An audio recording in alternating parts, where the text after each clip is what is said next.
안녕하세요. 저는 최유진이라고 합니다. 오늘은 제가 자폐증이 있는 아들을 키우면서 겪은 일을 바탕으로 자폐증이라고 하는 장애를 탐구한 길지 않은 역사를 살펴보면서 조금은 수수께끼 같은 장애인 이 자폐에 대한 궁금증과 오해들을 풀어보는 시간을 가지려고 합니다.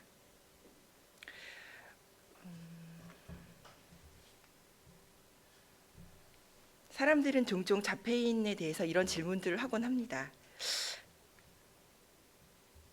자폐인들을 다룬 그 다큐멘터리에서 종종 자폐인들은 피아노 연주라든가 그림 그리기에서 굉장히 천재적인 면모를 보이는데요. 할리우드 영화인 레인맨에서 주인공인 그 자폐인 레이먼드 베빗은 숫자를 기억하는 천재적인 그 능력을 사용해서 라스베가스의 그 카지노에서 큰 돈을 따서 경제적인 궁지에 몰린 그 동생을 도와주는 장면이 나오는데요. 그렇다면 자폐인들은 천재일까요? 또 이런 질문도 있습니다. 자폐증은 다른 사람들이 웃을 때 웃지 않고 다른 사람들이 울 때 울지 않는 약간 감정의 결핍을 보인다고 들었는데, 그렇다면 이것은 어릴 적에 부모의 양육에 문제가 있어서 애착 관계를 형성하지 못한 탓일까요?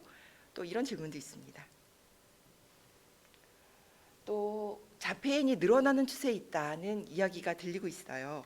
예전에는 10,000명 중 두세 명이었던 자폐인이 요즘 들어서는 10,000명 중에 13명, 많게는 15명이라는 그런 말들도 있습니다. 자폐증이 점점 증가하고 있다고 하는데요. 그렇다면 그런 이유는 무엇일까? 예전과 달리 우리 주위 환경에 독성 물질이 많아졌기 때문일까요? 그렇기 때문에 많은 어린이들에게 자폐증이 나타나고 있는 것일까요? 또 자폐적이라는 말을 많이 하곤 합니다. 보통 미디어에서 자기 세계에만 갇혀서 남들 말을 들으려고 하지 않는 사람들을 일컬어서 저 사람은 자폐적이야 라고 말을 하는데요. 과연 이런 용어는 적절한 것일까요? 자폐 스펙트럼 장애가 있는 사람은 자기 세계에 갇혀서 남들의 말에 귀를 기울이는 법을 모르는 걸까요? 자폐증은 보통 자폐 스펙트럼 장애라는 말로 표현되는데요.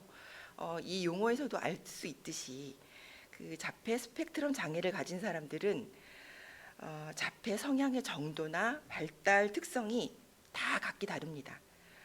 모든 자폐성 장애인이 자폐성 장애의 모든 특성을 다 갖고 있는 것도 아니고요.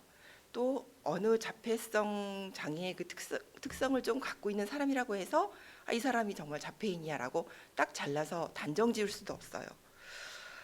자폐인 100명을 만난다면은 너는 자폐인 100명을 만난 것이야라고 이제 약간 우스갯소리처럼 하는 말이 있는데요.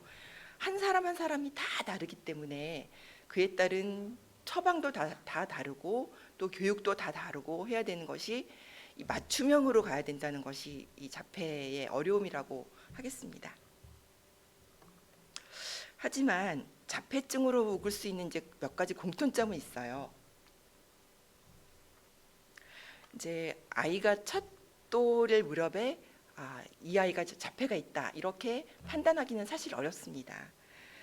보통 자폐증이 있는 아이들은 눈 맞춤이 어렵습니다. 이렇게 눈을 아이들이 이제 보통 엄마랑 맞추면서 웃기도 하고 하는데 눈 맞춤을 안 하고 이렇게 휙 눈을 돌려요.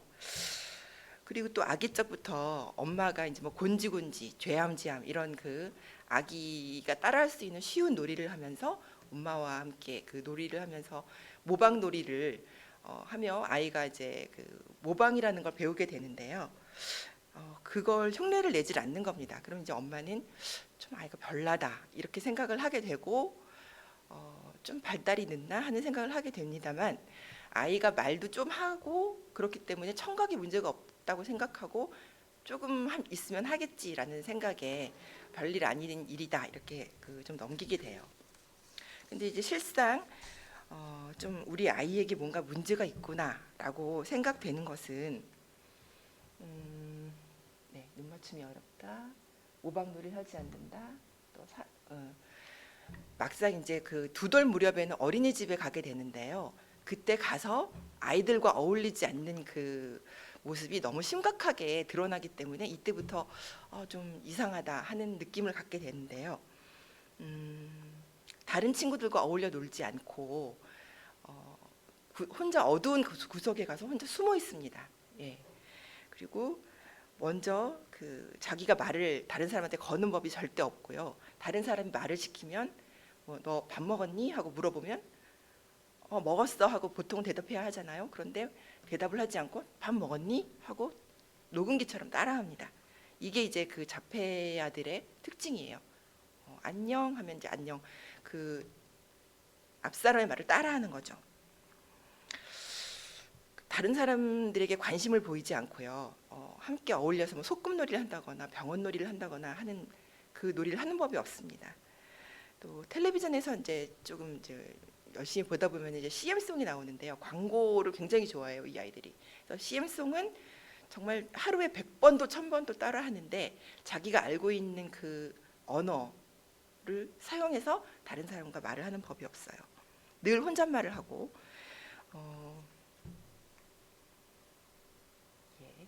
혼잣말과 반향 언어가 특징입니다. 그다음에 이제 그 자폐가 심한 아이들 중에서는 자해 행동과 반복 행동을 하는 경우가 있는데요.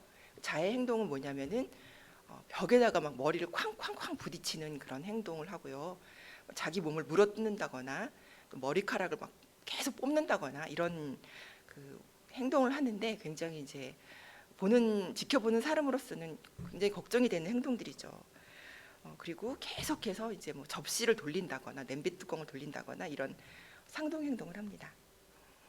그리고 편식이 극단적으로 심하고요. 자기만의 고집스러운 버릇에 이렇게 고착이 되어 있고 일상적인 패턴에 고착이 되어 있는데 그래서 변화를 극도로 싫어하는 게 한 가지 굉장히 그 특징적인 면입니다.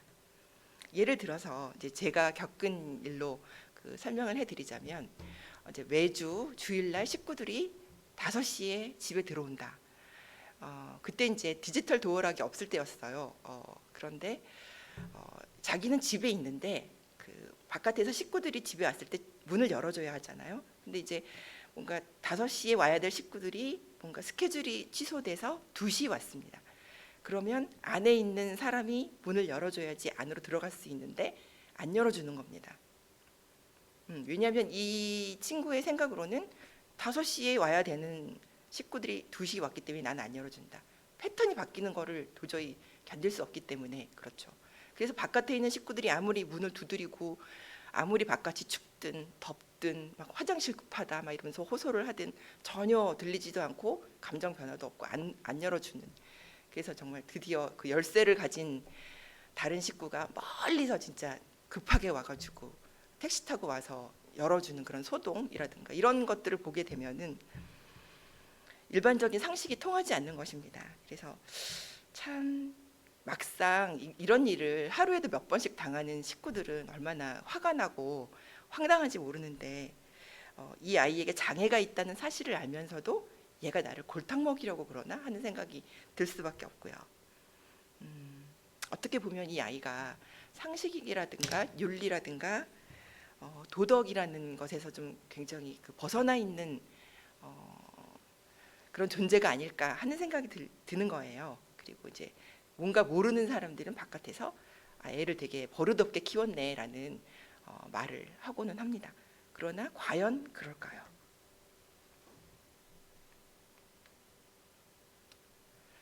그래서 이렇게 좀 굉장히 겉으로 볼 때 이상한 행동을 하는 이 아이들의 패턴을 연구한 학자들이 있었습니다.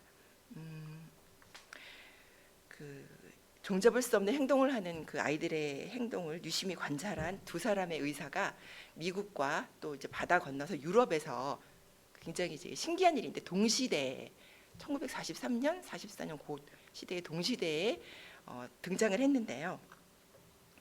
이제 그 1943년에 미국의 소아정신과 의사인 그 레오 카너라는 사람이 자기만의 세계에 살면서 주변 사람들을 완전히 무시하는 것 같은 11명의 어린이들을 관찰했습니다. 어린이들은 이제 냄비 뚜껑을 바닥에 놓고 이렇게 빙빙 돌리는 그런 아주 사소한 행동을 몇 시간이고 할 수 있어요. 그래서 그게 빙빙 돌리면서 즐거워하는데 좀 특이한 거는 옆에 있었던 의자를 자기도 모르게 치운다거나 자기가 좋아하던 장난감이 사라져 있는 걸 보고는 거의 뭐 패닉에 가까운 공포에 사로잡히는 겁니다. 그래서 막 분노 발작을 한다거나 일부는 아예 말을 못했지만 또 일부는 말을 하긴 하는데 반영 언어, 이렇게 아까도 말씀드렸지만 앵무새처럼 다른 사람의 말을 따라하는 그렇게만 말을 하는 겁니다. 카너는 이런 상태가 임상문헌을 통해서 보고된 어떤 그 증상보다도 흥미롭고 독특하다 이렇게 주장을 하면서 세상과 동떨어진 상태에서 행복을 느끼는 것처럼 보이는 이 그 증세에 대해서 그리스어로 자기 자신을 뜻하는 아우토스라는 말을 따서 오티즘이라는 말을 붙입니다. 그러니까 우리 말로 자폐증이라고 하죠. 이제 그 바다 건너에서는 또 이제 그 카너와 동시대에 그 1943년도에 아스퍼거라고 하는 그 전문의가 있었어요. 이제 오스트리아 비엔나에서 어린이 치료 교육원이라는 그 곳에서 일하고 있었던 그런 분인데 이분 역시 이제 부모를 비롯해서 타인에게 전혀 관심이 없고 접촉을 꺼리는 것 같은 아이들을 발견하고 관찰을 합니다. 그리고 또 그 아이들에게 자폐증이라는 이름을 붙여요. 그런데 이제 그 아이들이 아까 그 카너가 관찰한 아이들과 다른 점은 무엇이었냐면은 이 아스퍼거가 관찰한 아이들은 지능이 굉장히 높고 또 굉장히 정밀한 단어를 구사할 줄 알고 또 나이에 걸맞지 않게 수학이라든가 과학을 굉장히 잘하는 그런 특성을 보였습니다. 아스퍼거 역시 이제 그 장애에다가 자폐증이라는 이름을 동일하게 붙였지만 이렇게 수학과 과학을 잘하고 말을 잘하는 아이들이 과연 이제 그 아까 말씀드린 카너의 그 관찰한 그 아이들과 동일한 증후군이냐 하는 것은 이제 최근까지도 논란이 되었다고 합니다. 하여간 이제 근래까지도 그 사람들은 이렇게 높은 지능을 나타내는 그 자폐인들을 아스퍼거 증후군이다 이렇게 불렀어요. 사실 우리가 이제 자폐증이라고 하는 이름을 들은 지는 얼마 되지 않았습니다. 저만 해도 그 1989년도에 그 영화 레인맨이 한국에 들어왔거든요. 그래서 그 극장에서 개봉을 했는데 그걸 저는 이제 극장에서 보았습니다. 그걸 보면서 굉장히 특이한 병도 다 있다 이렇게 생각을 했는데 이제 그냥 재미있는 영화다라고 생각하고 잊어버렸어요. 근데 8년 뒤에 제가 아들을 낳았을 때 그 애가 그런 증상을 드러낼 줄은 정말 상상도 해본 적이 없었어요. 굉장히 희귀한 장애라고 생각했기 때문에 저에게는 해당이 없는 일이라고 생각했었거든요. 그렇다면 이제 이러한 장애가 20세기에 들어와서 특히 이제 20세기 말에 들어와서 굉장히 이제 그 널리 퍼진 그런 장애인가 하면은 그렇지가 않습니다. 사실 이제 옛날부터 이런 증세를 지닌 사람들은 쭉 있어 왔는데 그때는 이제 이 사람들만의 특별한 패턴을 발견하지 못한 것이었죠. 그래서 이게 정신병의 일부라고 생각했든지 아니면 이제 그 증상이 좀 덜한 사람들은 성격이 굉장히 이상한 사람이다 라든가 괴짜다 뭐 이렇게 취급을 했고요. 또 말을 못하고 뭐 그 아까 말씀드린 자해 행동 뭐 이런 게 심한 사람들은 이게 분명히 정신병일 거야라고 생각하고 시설에 집어넣는다거나 이런 식으로 생각했지 그 자폐증의 패턴을 발견하지 못한 거죠. 자폐증의 그 첫 발견자인 레오 카너는 사실 이 장애가 어린이들에게만 국한된 것이다 이렇게 생각을 했어요. 그러니까 유아기에 나타나는 특징적인 장애이다 라고 생각했고 그 아스퍼거가 관찰한 것처럼 높은 지능을 지닌 사람들이 이 자폐 연속선상에 있으며 나중에 정말 다 커서 물리학자나 화학자가 될 수 있으리라고는 생각지도 않았어요. 그는 이 장애가 어떤 그 몸의 장애라고 생각하지 않고 머릿속에서 심리학적인 요인으로 생기는 거라고 생각했습니다.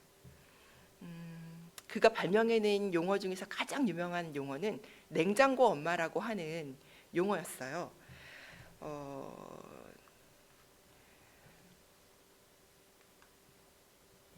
이제 자폐 연구 역사에서 그 아스퍼거와 그 카너, 예, 이분들인데요.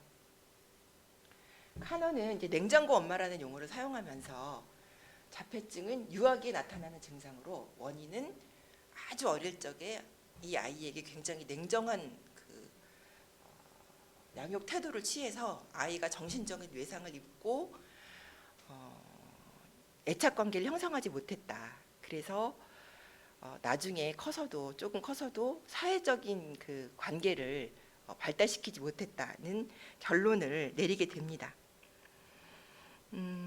사실 이제 이거는 그 2차 세계대전 이후에 많은 그 동유럽이나 이런 데서 그 나치의 그 세력을 피해서 미국으로 굉장히 많은 사람들이 피신을 하는데요.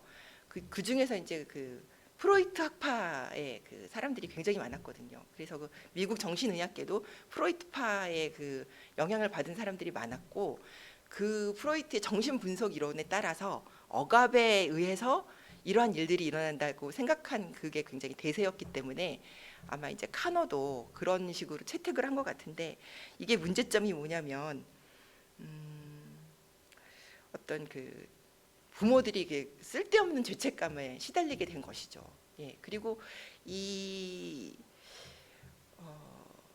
결론의 그 폐해는 또 뭐였냐면은 이런 식으로 결론을 내리게 되면은 정말 냉정한 엄마 아빠로부터 아이를 떼어내서 이 아이들을 제대로 교육시키는 그런 교육기관에 집어넣어야 된다. 그리고 엄마 아빠는 잘못 키웠으니까 수년간 정신분석 치료를 받으면서 아이에 대한 그 양육 태도를 고쳐라. 이렇게 그 결론이 나는 게 자연스러웠던 겁니다.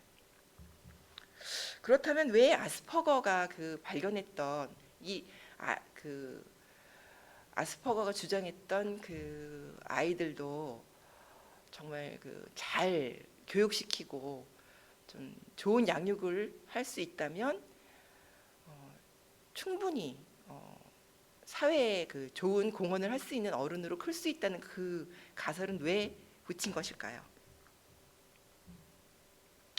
역사적인 맥락을 좀 살펴봐야 하는데요. 아스퍼거가 그 자폐증에 대한 자기 생각을 발표하던 무렵인 그 1943년 그다음에 44년 즈음은 오스트리아가 그 나치 세력에 점령당하는 그 무렵이었습니다. 이제 1920년대부터 지금 살펴본다면 그 미국에서 그 굉장히 주류 과학으로 그때 이제 새를 잡고 있었던 게 무엇이었냐 하면은 우생학이라는 것이었어요.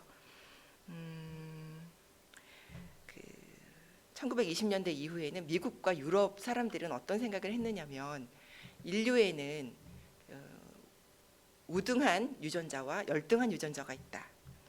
그래서 특히나 이제 게르만 민족이 그 굉장히 우등한 유전자다라고 생각을 해서 이 사람들은 정말 널리 이렇게 많은 수로 이렇게 게르만 민족이 널리 확장이 되어야 되고, 반대로 그 나머지 사람들 다 이렇게 열등하다고 생각했습니다. 특히 뭐 흑인이라든가 또 뭐 아시아 민족이라든가 집시라든가 또 그 태어날 때부터 유전병을 갖고 있는 사람들, 또 장애인들, 뭐 이런 사람들은 굉장히 사회에 공헌을 하지 못하는 사람들로서 제거 대상이며 이 사람들을 이렇게 점점 줄여 나가서 그 자연의 점진적인 그 진화를 기다리지 못하겠다. 인류가 자기 손으로 그 인류의 개체수를 조절하자라고 하는 그런 위험한 생각에 빠져있습니다. 그런데 이게 정말 비주류가 아니라 주류 과학이었다는 게 좀 굉장히 큰 불행이었어요. 왜냐하면은 히틀러조차 이런 그 우생학의 굉장한 신봉자였거든요. 그래서 여러분도 잘 아시다시피 이런 홀로코스트, 그런 유대인 학살의 그 뒤에는 그런 우생학의 그 바탕이 있었고, 그래서 수백만 명을 그 수용소를 보내어서 살해를 하는 그런 전대미문의 사건이 일어나게 됩니다. 그런데 이제 그런 와중에 그 유럽에서 많은 사람들이 그 죽임을 당했는데요. 집시들이라든가 또 뭐 오랫동안 그 병원에서 입원해 있었던 그런 중증 환자들이라든가 또 정말 너무 슬픈 일이지만 이렇게 중증 장애가 있는 어린이들을 그 수용한 그런 시설에 들어가서 아이들을 이렇게 무차별적으로 죽였습니다. 예.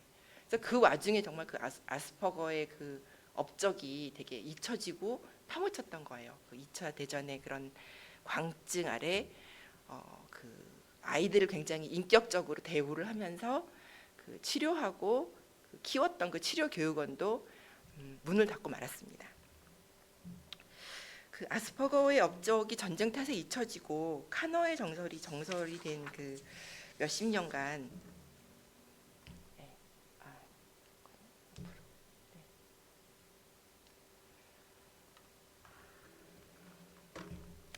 그 카너가 정설이 된 몇십 년간 그 학계는 카너의 그 제한적인 시각에서 벗어나지를 못합니다. 아까도 말씀드렸지만 그 카너의 주장에 따르면 그 자폐아의 부모들은 진정으로 마음이 따뜻한 아버지라든가 어머니는 한 명도 없다는 겁니다. 이 사람들의 부부 관계는 굉장히 냉정하고 형식적인 것으로 이런 게 바로 이제 아이들에게 큰 그 해를 끼쳤다 이렇게 주장을 한 거죠.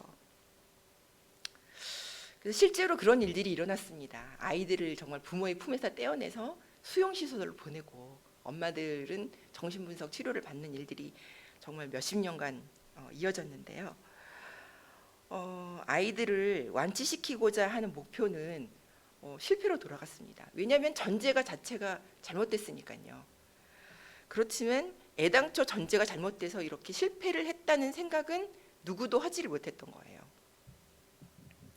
아이들이 일단 자폐증이라든가 이거는 자폐증으로 진단받지 않은 아이들은 어린이 조현병이다라고 이제 진단을 받았는데 그런 진단을 받은 사람들은 일단 정신병원이나 이제 주립병원으로 이렇게 보냈는데 거기서는 아이니 어른이니를 차별하지 않고 무차별적으로 그 실험 대상이 되었습니다. 전기 자극을 준다거나 정말 그 독한 약물을 투여한다거나 그래서 예전에 정말 그 20세기 중반에 그 정신병원이라는 건 굉장히 인권 침해가 심한 그런 장소였는데요.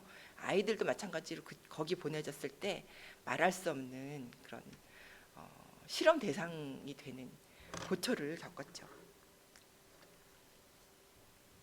그러던 와중에 그 어떤 자식을 극진하게 사랑하는 아버지가 새로운 길을 제시했습니다. 그 버나드 림랜드라고 하는 사람이었는데요. 자기 아들인 마크를 어떻게든 고쳐보려고 애를 쓰다가 당신 아들의 그 정서 그 깊은 밑바닥에 있는 문제를 내가 밝혀주겠노라고 장담하는 심리치료사를 만나서 매주 그 상담을 하게 돼요. 그때는 다 그랬죠. 그런데 그 심리치료사한테 가서 그 아이와 아빠가 같이 가서 이렇게 앉아 있으면은 항상 똑같은 질문을 받는 거예요. 솔직하게 말해보세요. 왜 아들을 미워하십니까? 왜 아들을 미워하십니까? 이 질문을 항상 받으니까 너무 그 부모로서는 짜증났겠죠. 나는 분명히 이 아들을 사랑해. 너무너무 극진하게 사랑하는데 내가 왜 이런 질문을 받아야 되지? 라는 생각을 하게 됐고요. 그리고 그 심리치료사는 항상 권유를 하기를 이 아이를 당신들한테서 빨리 떼어내가지고 시설로 보내라. 더 나빠지기 전에 보내야 된다. 이런 식으로 말을 하는 겁니다. 근데 이제 부모의 입장에서 보면 이건 아니다 라고 생각을 했고요. 만일 우리가 정말 냉장고 엄마 냉장고 아빠라서 이런 일이 생긴다면 동생들한테도 그런 일이 똑같이 생겨야 되는데 왜 동생들한테는 그런 일이 생기질 않고 이 아들에게만 이런 일이 일어나는 것인가? 그들은 전문가가 뭔가 놓치고 있다고 생각을 했고요. 그래서 이제 몇 년 동안 굉장히 깊은 공부를 합니다. 이 림랜드라는 사람이 공부를 열심히 해가지고 마침내 이 장애가 어떤 심리적인 요인에 의해서 일어나는 장애가 아니라 선천적으로 기질 장애라는 사실을 알게 됩니다. 예. 선천적인 지각 장애라는 사실을 이렇게 설득력 있게 주장하는 책을 씀으로써 자폐증이 이제 그 삐딱하게 잘못된 길로 나아가다가 올바른 궤도에 들어서게 된 거죠. 그래서 그럼으로써 자폐아 부모들에게 이제 억울하게 더 씌워져 있던 그 죄책감으로부터 이렇게 해방시키는 역할을 하게 되고요. 또 아이들을 위해서 아이들을 이렇게 꼭 시설에 보내야 된다라는 그 생각을 용도 폐기하는 계기가 됐습니다. 또 그 아이들이 특별한 재능과 능력이 사실 있는 아이들이다 라는 거를 카너보다 훨씬 더 섬세하게 이해를 했기 때문에 어딘지 부족하고 장애가 있다는 그런 그 선입견으로부터 좀 벗어나서 이 아이들도 독립적인 존재이며 또 발전 가능성이 무궁한 그런 존재라는 그런 개념을 부여했어요. 림랜드가 쓴 책의 가장 중요한 쟁점은 그래서 그 자폐증이 가족 역동보다는 주로 유전적인 요인으로 생긴다는 것이었습니다. 유전적인 요인에 뭔가 알 수 없는 환경적인 요인이 합해져서 이렇게 됐다. 그러니까 부모가 지닌 그런 뛰어나고 특별한 재능이 있었는데 그게 뭔가 길을 잘못 들어서 그 명석함이 길을 잃은 거다 이렇게 생각을 했죠. 사실 이 가설은 1970년대에 들어와서 그 마이클 러터라든가 뭐 이런 그 다른 학자들이 자폐 유병률에 대해서 이제 그 연구를 하면서 굳이 그 뛰어난 재능을 가진 그 부모에게서 나오는 건 아니다라는 것을 이제 밝혀냈어요. 자폐라는 것은 부모의 IQ가 어떻든 교육을 많이 받았든 적게 받았든 뭐 부모가 부유하든 가난하든 뭐 인종이 어떠하든과 상관없이 고루고루 분포한다는 사실을 1970년도 그 70년대에 알아냄으로써 이제 그 림랜드의 생각은 이제 폐기가 되는데요. 하여간 이제 그 당시에는 이제 유전이다 이런 생각으로 이제 가게 됐는데 그렇다면 그 유전과 알 수 없는 요인이라는 게 무엇이냐는 겁니다. 그럼 그 알 수 없는 요인을 그 탐구를 해야 되는 거겠죠.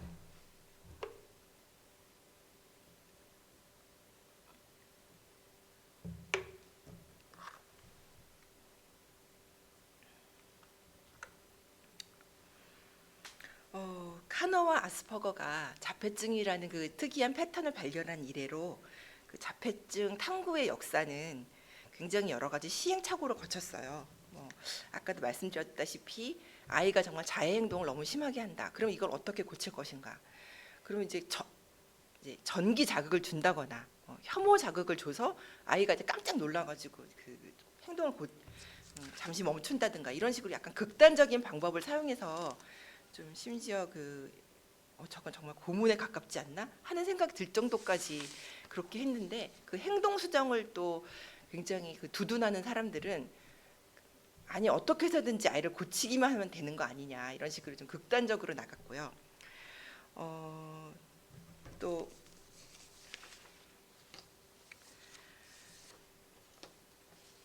고용량 비타민제 예를 들어서 비타민 B12 같은 거를 아이들에게 이제 많이 투여하면은 좀 애들이 낫는다더라 이런 식의 그 여러 가지 가설들이 막 난무를 했습니다. 이제 특히 그 1960년대부터 90년대까지 그 자폐를 가진 아이들의 숫자가 엄청나게 늘어났거든요. 그래서 그 버나드 림랜드 아까 말씀드린 그 자폐증을 새로운 그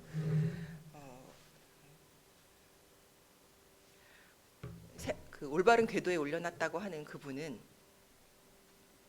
이토록 그 숫자가 많이 늘어난 요인이 그 유전뿐 아니라 독성 물질이 점점점 많아지는 그 현대 사회에서 어떤 그 우리는 아직 발견하지 못했지만 그런 요인일 것이다라고 생각하고 자폐증과의 전쟁을 선포합니다. 이분은 이제 가장 가능성이 높은 요인으로 백신이랑 수은을 지목을 해요. 그래서 이 사람은 어떤 자녀에게 온 생애를 바쳐서 헌신하는 그런 부모 네트워크의 그 가장 중심에 있는 사람으로서 그 자폐증의 유행을 어떤 식으로 유행하고 어떤 식으로 가는가를 잘 볼 수 있는 위치에 있었는데 그분이 이제 의사가 아니고 그 그 어떤 그 아들을 굉장히 사랑하는, 물론 심리학자긴 했지만 아들을 사랑하는 그런 어떤 아버지의 입장으로서 살짝은 아마추어였기 때문에 다른 요인을 보지 못한 데에도 이런 그 소동의 그 약간 원인을 제공한 그런 면이 없지 않습니다. 그 유병률이 이렇게 널리 늘어난 것은 사실 자폐의 진단 기준이 옛날보다 훨씬 넓어진 데 있었거든요.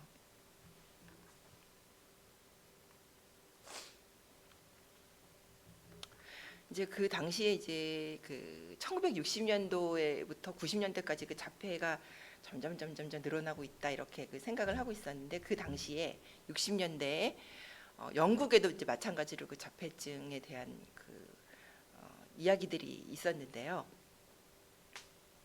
영국에서는 그 자폐증 이해 면에서 미국보다 훨씬 앞서 있었던 것이, 카너는 1973년이 되어서야 자기가 예전에 진단했던 애들이 어떤 유아기에만 그런 증상이 나타나는 게 아니라 다 컸는데도 똑같이 그런 증상이 나타나는 걸 보고, 그제서야 30년 40년이 지난 이후에서야 뭐 자폐증이 뭐 성인들에게도 나타날 수 있고 또 다양한 그 특성과 다양한 중증도의 그 차이, 그걸 볼 수 있다고 몇십 년이 지나서야 인정을 합니다. 하지만 런던에서는 그 사실을 진작부터 알고 있었어요. 예. 그리고 영국의 자폐아 부모들은 미국의 자폐아 부모들보다 훨씬 더 죄책감에서 자유로웠습니다. 그 카너의 가설을 따르지 않았기 때문에 그분들은 이렇게 생각했죠. 무슨 멍청한 소리냐. 내가 내 아이를 사랑하는 거는 나 자신이 너무 잘 아는데, 이렇게 생각을 했죠. 그러니까 자폐증이 무엇인지에 대한 그 생각이 계속해서 바뀌어 왔듯이 자폐를 진단하는 기준도 계속 바뀌어 왔어요. 특히 이제 그 아까 말씀드린 대로 뭐 백신이다, 수은이다, 막 이런 그 뭐 비타민을 투여해야 된다, 막 이런 여러 가지 가설들이 난무하는 가운데 큰 소동이 벌어졌는데, 특히 이제 백신 소동이라고 해서 MMR이라고 하면 홍역 그 예방 접종일 텐데, 그게 주로 이제 큰 혐의를 받아가지고 막 백신 반대 운동 막 이런 게 그 일어나고 완전 야단 법석이 났는데, 저도 아이를 1997년도에 이제 그런 진단을 받았지만 다행히 그때는 인터넷이 발달하지 않아서 그런 소동에 대해서 듣질 못해가지고 오히려 조금 다행이었나 하고 생각된 게, 그 인터넷이었으면 바로 여기까지 다 들어와가지고 확 뒤집어졌을 것 같은데 소식을 못 들었거든요. 그래서 그 백신 소득이 아마 어마어마했던 것 같아요. 그 엄마 아버지들이 정말 큰 공포에 사로잡혔어요. 내가 이걸 맞히면 우리 아이에게도 그 자폐증이 일어나는 것이 아닌가라는 공포가 모든 그 엄마들을 휩쓸어가지고 백신을 안 맞추겠다, 아니다, 맞춰야 된다. 사실은 백신을 맞추지 않으면 오히려 더 그 아이들이 그 뇌손상을, 홍역이나 이런 그 병들은 특히 이제 열이 굉장히 중요하잖아요. 그래서 열병으로 인하여서 뇌손상이 가기 쉽고 오히려 더 아이들에게 해롭다고 합니다. 그런데 이제 그때는 그런 괴담이 만연한 거죠. 근데 그런 그 미국에서의 소동을 이제 그 바다 너머에 그서 텔레비전으로 보고 있었던 그 정신과 의사인 로나 윙과 그 연구원인 주디스 굴드라는 사람들은 진단이 문제야라고 이제 이렇게 서로 얘기를 했는데, 그건 뭐냐면 이분들은 어떤 문제를 60년대부터 겪고 있었냐면은 자기 아이들이 분명히 자폐 성향이 있는데 지능이 높기 때문에 자폐라고 인정을 안 해주는 겁니다.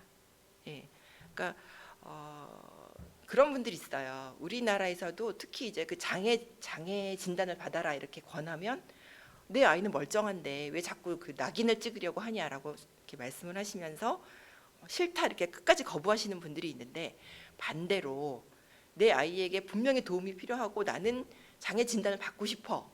그런데 진단 기준도 거기에 맞질 않고 또 그 의사라든가 이런 그 전문가들이 당신 아이는 자폐가 아닌데 왜 자꾸 이런 말씀을 하십니까? 라고 밀어내는 거예요. 그러면 어떻게 되느냐면은 일단 그 병이라는 그 인정을 받지 못하면 아무런 도움을 받을 수가 없잖아. 약도 뭐 어디서 구할 수가 없어. 뭐 그다음에 어디 가서 치료를 받을 수가 없어. 뭐 또 사회복지적인 그런 혜택도 받을 수가 없어. 이런 거죠. 그래서 그런 고충을 겪고 있었던 그 사람들이 그 자폐 그 진단의 기준에 대해서 고민을 하다가 진단 기준을 이렇게 좀 넓히게 되는 겁니다. 예. 그래서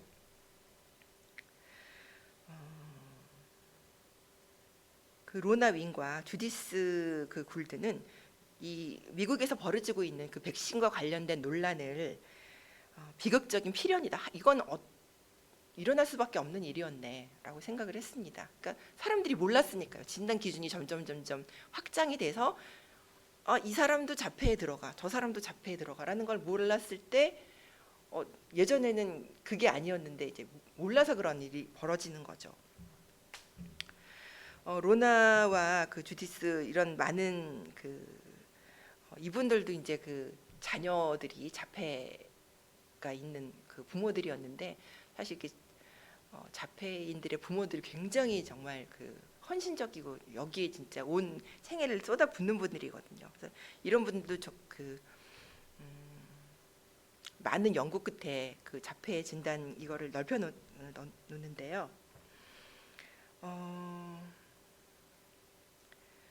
이들은 그 카너 이론도 참조하고 또 그때까지인 그 영어로 번역조차 되지 않았던 아스퍼거의 논문을 찾아내서 그걸 이제 영어로 번역해서 읽어봤더니 이쪽 지능이 높고 말도 잘하지만 자폐 성향이 있는 애들도 자폐증이 하나구나라는 사실을 그런 결론을 내리고 어린이 자폐증이 그 특정한 한 가지 질병으로 정말 이렇게 말을 못한다거나 뭐 이런 그 저기는 자폐 쪽에만 국한할 수 없다는 결론이 나서 그 연속선상에 있는 장애임을 주목을 했습니다.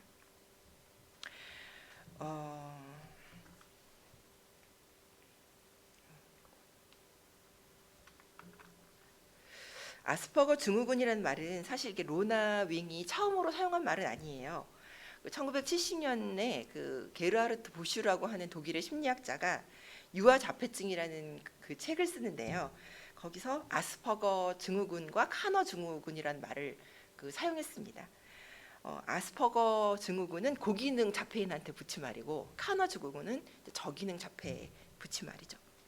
근데 이제 보슈가 한 그 결론은 뭐냐면은 두 가지 증후군 사이에는 명백하게 그 이쪽이다 저쪽이다라고 이름 붙일 수 없는 그 미묘한 중간 영역이 존재하는 것으로 보인다 하는 결론을 내렸어요.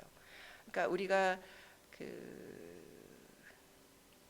좀 더 그러면 개인적이고 미묘한 차이를 드러내는 그 말은 없을까?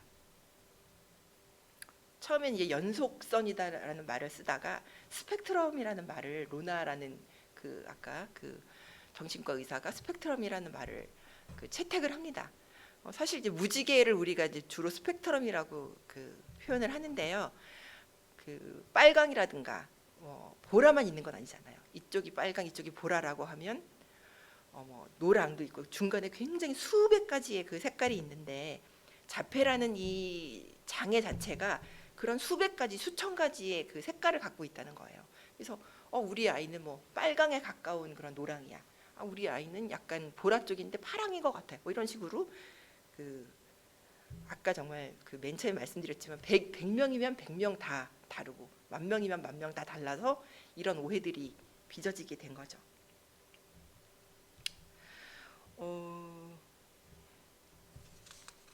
그래서 이 스펙트럼, 그러니까 자폐라는 말이 자폐 스펙트럼 장애라는 진단을 받고 널리 이 말이 온 세계에 퍼지게 된 데는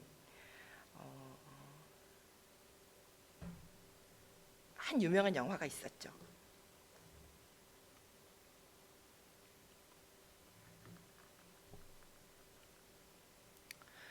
이제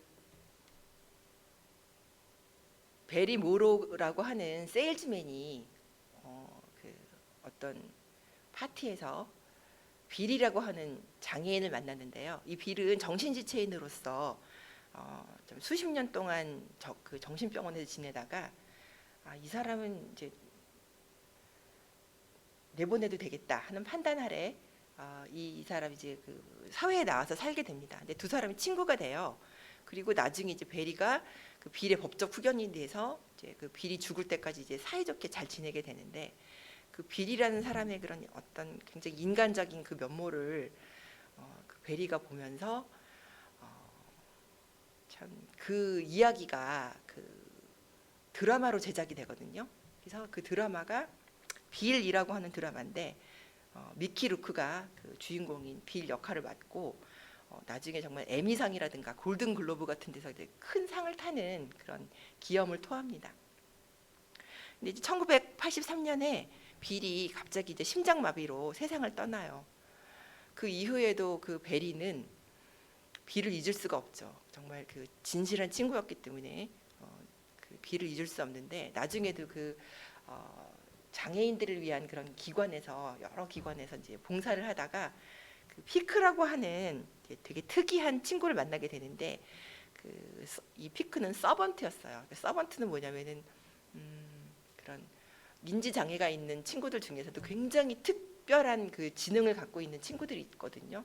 아까 제가 말씀드린 그런 특별한 그 천재적인 재능을 갖고 있는 그 레이먼드 베빗이라든가 그런 사람인데, 그 빌과 피크를 약간 섞어놓은 인물을 그 베리가 창조하게 됩니다. 베리는 이제 시나리오 작가가 되고 싶었기 때문에, 그래서 그 각본을 쓰는데 이것이 바로 그 레인맨의 그 각본이었어요. 근데 이 각본이 누구한테 들어갔냐면은 더스틴 호프만이라는 유명한 배우의 손에 들어갑니다. 이 더스틴 호프만은 자기가 이 역할을 꼭 하고 싶다고 생각을 했어요. 굉장히 특이한 역할이잖아요. 그래서 꼭 하고 싶다는 생각 아래 막 이 프로젝트를 추진을 합니다. 근데 아까 그 언급한 버나드 림랜드라고 하는 이분이 이 주인공은 꼭 자폐인으로 좀 더 부각을 시켜야 된다. 그러면 이제 좀 더 유명하게 되잖아요. 그래서 자폐인으로 이렇게 밀자 이랬는데, 그 다른 사람들은 아니 뭐 이렇게 그 약간 요즘 그 듣도 보도 못한 이런 그 장애로 하냐라고 생각하면서 이렇게 거부를 당해서 이 시나리오가 파묻힐 그런 위기에도 처하고 여러 가지 그 고비를 넘는데요. 그 스티븐 스필버그 같은 사람들은 어머 그 자폐 아이디어 좋네 막 이렇게 얘기를 했고, 어쨌든 이게 되게 우여곡절 끝에 그때 막 떠오르는 감독인 베리 레빈슨의 손에 들어가서 그 사람이 이제 감독 메가폰을 잡고 완성을 시키게 됩니다. 그래서 그 주인공인 그 자폐인 그 약간 서번트죠. 그 레이먼드 베빗은 더스틴 호프만이 맞고요. 더스틴 호프만을 굉장히 우상처럼 굉장히 생각하던 탐 크루즈가 나는 그러면 여기서 깐죽거리는 그 동생 역할을 꼭 맡고 싶다 이래가지고 레인맨이라는 영화를 완성하게 되는데요. 이게 다른 사람들의 생각과는 달리 굉장히 큰 히트를 치게 됩니다. 그래서 아카데미에서도 그 뭐 감독상, 작품상, 뭐 나무주연상 이런 굵직굵직한 상들을 이렇게 휩쓸어서 가면서 또 전 세계에 그 한꺼번에 펑 하고 자폐증이라는 그 특이한 장애에 대해서 알린 그 대중적인 인지도를 확 하고 올려놓은 그런 계기가 되죠. 근데 이제 그 무렵에 이제 자폐 이게 제작된 게 1988년도에 이제 그 발표가 되거든요. 근데 이제 그 바로 다음 해인 1989년 5월달에 어떤 그 중요한 인물이 등장을 합니다. 그 노스 캐롤라이나에 있는 채플힐에서 자폐증 전문가들이 모여가지고 그 참여하는 학회가 열려요. 근데 그때 주제가 뭐냐면 기능적으로 뛰어난 자폐인에 대하여라는 주제였어요. 근데 거기서 단상에 오른 어떤 사람은 44살의 한 여성이었는데, 그 사람이 이제 올라가가지고 제가 바로 자폐인입니다라고 말을 한 거예요. 근데 그런 얘기를 듣자마자 장내가 막 발칵 뒤집히면서 웅성웅성 했는데, 왜냐하면은 성인 중에서 내가 자폐인이요라고 이른바 이제 커밍아웃을 한 사람은 이 사람이 처음이었던 거예요. 이분은 어떤 일을 하고 있었냐면은 축산 장비 디자이너였고요. 그다음에 콜로라도 주립대에서 조 교수로 일하고 있는 그런 분이었는데 이분이 이제 등장함으로써 굉장히 그 자폐인들을 그 진짜 밑으로 깔아봤던 그런 거에서 좀 많이들 해방이 되게 됐는데, 왜냐하면 대부분의 임상의들이라든가 전문가들이 자폐인이 박사학위를 따고 성공적인 경력을 쌓을 수 있다는 거는 생각조차 해보지 않았기 때문에 그들은 그 템플한테 당신은 그럼 자폐증에서 회복된 사람이냐, 이렇게 말하면서 회복된 사람이다, 자폐증을 극복했다, 이렇게 이제 그 묘사를 했어요, 그 당시에.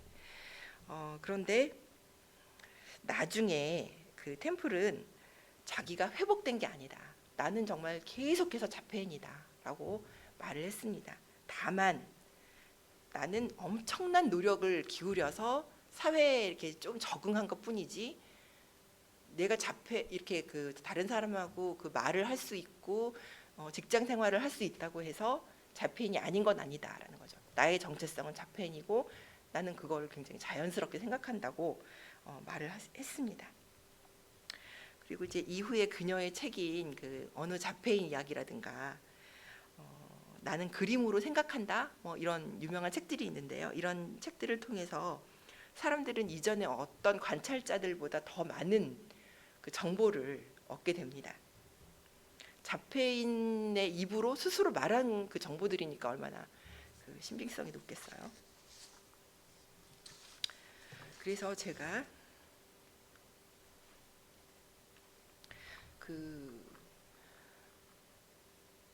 자폐인들의 입으로 그 말한 그 정보에 그 바탕해 가지고 이 자폐에 대해서 말씀드리는 게 굉장히 중요한 일이다, 이렇게 생각을 해서 템플 그랜딩과 그 다른 자폐인들이 그 책에서 말한 사실들을 바탕으로 그 자폐증에 대해서 하나씩 짚어보겠습니다. 자폐증이란 거는 그 한마디로 말하자면은 감각 통합과 처리에 이상이 생겨서 겪게 되는 신경계의 장애이다. 이게 이제 그 한 줄로 정리하자면 이런 식으로 정의를 할 수가 있겠습니다. 우리 몸에서 감각이라는 건 굉장히 중요한 역할을 합니다. 그 감각은 어떤 일을 하나요? 외부 세계의 정보를 우리 몸으로 받아들이는 그게 감각계인데요. 외부 세계에서 이렇게 정보가 오면 그걸 뇌에 전달합니다. 그러면서 그 뇌가 거기에 이렇게 반응을 하고 판단을 해서 여기서 내가 무슨 말을 하고 무슨 반응을 하고 무슨 행동을 할 것인가를 정말 굉장히 정말 수백만 분의 1초 만에 그거를 딱 내놓는 게 바로 그 감각계가 하는 일이잖아요. 그런데 이 자폐인들은 감각이 받아들인 정보를 처리하지 못하는, 제대로 처리하고 통합하는 과정이 고장나 있는 겁니다. 예를 들어서 제가 이제 어떤 예를 들어볼까 싶다가 이제 배가 고프니까 점심으로 짬뽕을 먹으러 가자 하고 친구랑 같이 중국집에 갔습니다. 그럼 이제 짬뽕이 앞에 딱 놓여요. 그러면 그 맛있어 보이는 빨간 색깔, 그다음에 막 모락모락 나는 그 김, 그다음에 톡 쏘는 냄새, 막 이런 것들이 우리한테 이렇게 딱 전달이 되면서 굉장히 이게 허기가 막 확 올라오고 빨리 먹고 싶다, 이런 생각이 드는데, 마침 근데 내 그 주머니에 짬뽕이 8,000원인데 알고 봤더니 내 주머니에 3,000원밖에 없네. 그럼 친구한테 나 5,000원만 빌려줘, 이렇게 딱 말을 하게 되거든요. 그리고 이게 다 감각계가 정상적으로 작용하는 사람들이 하는 행동과 말입니다. 예. 이게 감각계가 고장나면 빨간 짬뽕이 제대로 빨간색으로 안 보인다거나, 예, 냄새가 제대로 들어오지 않는다거나, 그러면 허기를 느낄 수도 없겠죠. 뭐 그런 그 감각계의 고장인데, 특히나 이제 그 자폐가 심한 사람들의 그 세계는 굉장히 혼란스럽고 무질서합니다. 예를 들어 이런 거죠. 그러니까 그 만화경이라고 여러분 아시죠? 그 만화경이라고 어린이 장난감 거울을 이렇게 붙여가지고 삼각형으로 만드는 그 만화경 속에 색종이를 넣고 이렇게 들여다보면 막 그 파편처럼 막 뒤섞여 보이잖아요. 그 예쁘게 보이지만 우리가 그 시각계 쪽이 고장나서 평상시에 이 그 방 안의 모습이 그렇게 파편처럼 보인다고 하면 굉장히 그 혼란스럽습니다. 또 그 시각, 청각, 촉각 이런 것들이 막 뒤섞여서 어떤 사람은 막 전파 방해 속에서 라디오를 듣는 것 같은 그런 것을 항상 느끼는데 음량 조절계가 볼륨이 고장나서 어떤 때는 막 옆에서 막 굴착기가 막 다다다다다 하는 소리처럼 들리다가 또 어떤 때는 그 소리가 너무 조그맣게 들려가지고 안 들리다가 막 이렇게 커졌다 작아졌다 커졌다 작아졌다 막 이렇게 되면은 일상생활이 정말 불가능한 겁니다. 그러니까 말하자면 이 사람들의 그런 상태가 이런 거예요. 극심한 혼란의 그 세계 속에서 살고 있는 사람들이고 과각성 상태에 있는데 늘 그래서 그 자폐인들의 그 가장 큰 감정은 뭐냐면 불안과 공포라고 합니다. 특히 이제 기능이 잘 발달하지 않은 사람들일수록 새로운 환경이 갑자기 이제 내가 그래도 그 만화경처럼 보이는 그 방이라고 할지라도 내가 항상 보던 거면 그래도 좀 안심이 되는데 갑자기 어떤 그 다른 자극이 들어왔습니다. 뭐 누가 전혀 새로운 거 가지고 그 방에 갑자기 들어왔다 이러면 이제 패닉에 빠지게 되는 겁니다. 특히나 이제 피곤하거나 마음이 불안할 때 그런 상태가 되기가 쉽대요. 감각 채널이 서로 뒤섞이기 때문에 막 시각, 청각, 촉각 이런 게 막 뒤섞이기 때문에 들으면서 그 동시에 보는 게 힘들고 예를 들면 이런 거죠. 이제 4명이서 같이 말을 하고 있습니다. 그러면 이제 한 사람 A라는 친구가 그 말을 할 때 A라는 친구의 말만 들려야 되잖아요. 근데 이제 A랑 B라는 친구가 같이 동시에 말하면 내가 이렇게 귀를 기울일 때 A라는 친구의 말이 주로 그 우리는 이제 잘 모르지만 선별해서 듣는 거거든요. 근데 모든 그 사람의 말이 동시에 똑같이 들릴 때, 예를 들어 뭐 우리가 그 뭐 스타벅스 같은 그런 커피숍에 갔을 때 내 친구 말만 들려야 되는데 다른 사람의 말까지 모두 같은 크기로 들리면 정말 그건 진짜 견딜 수 없는 소음이 돼서 오는 거거든요. 그러니까 그런 거죠. 그래서 감각 장애가 심한 사람은 현실이 어떤지 파악하기가 굉장히 힘들다고 합니다. 그래서 자폐인들의 행동은 이상스럽게 보이는 경우가 많지만 사실 이제 이런 행동은 그 왜곡되거나 지나치게 그 강렬한 감각 자극에 대한 반응인 거죠. 그래서 뭐 계속 눈앞에서 이렇게 손가락을 튕기고 있는 그런 친구가 있다거나 아니면 막 귀를 틀어막고 막 이렇게 소리를 으아하고 지르는 그런 그 이제 흔히 보는 그런 광경인데요. 그런 친구들은 이제 청각에 문제가 있어서 그런 거고요. 그래서 자폐인들에게 시끄러운 소리는 굉장히 큰 고통을 주는데 뭐 헤어 드라이어라든가 전기 드릴, 믹서기 막 이런 소리는 막 옆에서 제트기가 이륙하는 것 같은 그런 큰 소리로 이렇게 들리고요. 또 막 화장실에서 나는 막 그런 웅웅 소리 나잖아요. 타일 붙인 데나 체육관 같은 데서 나는 소리도 되게 힘들어하는 친구가 많다고 합니다. 또 이제 뭐 시각적인 거를 가보자면은 아까도 뭐 눈맞춤에 대한 얘기를 했는데 눈맞춤을 왜 못하나라고 물었을 때 그 템플이 하는 말이 의외로 이렇게 우리가 그 눈맞춤을 서로 하고 있을 때 눈동자가 고정된 것처럼 보이지만 그 눈동자가 사실은 미세하게 흔들리고 있는 겁니다. 근데 그 미세하게 흔들리는 게 다 보여서 이 친구들한테 그게 너무 잘 보여가지고 막 이렇게 그 왜 텔레비전 화면 흔들리듯이 막 그 고장난 텔레비전 화면 흔들리는 거 아시죠, 여러분? 그런 게 흔들리지 막 흔들려 보이니까 되게 힘들어가지고 이렇게 눈을 돌린다고 해요. 그래서 이렇게 시각 처리 장애를 갖고 있는 사람들은 이렇게 특수 안경을 맞추거나 색안경을 쓰면 오히려 이렇게 물체가 흔들린다거나 원근감이 이렇게 뒤섞여 보인다거나 이런 거를 좀 막아주는 효과도 있다고 합니다. 그리고 또 이 아이들이 왜 극단적으로 편식을 하는가? 그거는 그 그 특정한 요리의 그 맛과 또 그 감촉이 너무 싫어서 심각하게 얘기하자면은 요리가 아니라 음식이 아니라 이물질로 생각되기 때문에 받아들일 수 없는 거죠.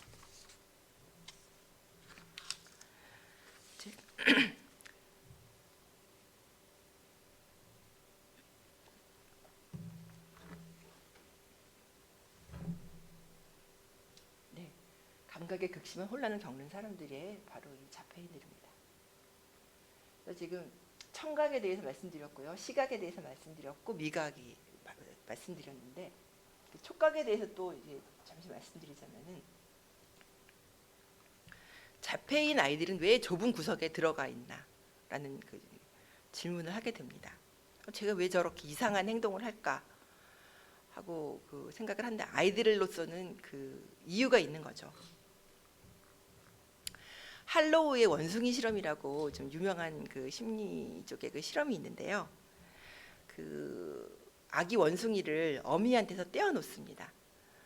그리고 하나는 철사로 만든 어미에다가 젖병을 달아가지고 놔두고, 한쪽은 젖병은 없지만 부드러운 털을 씌워 넣은 어미가 있습니다.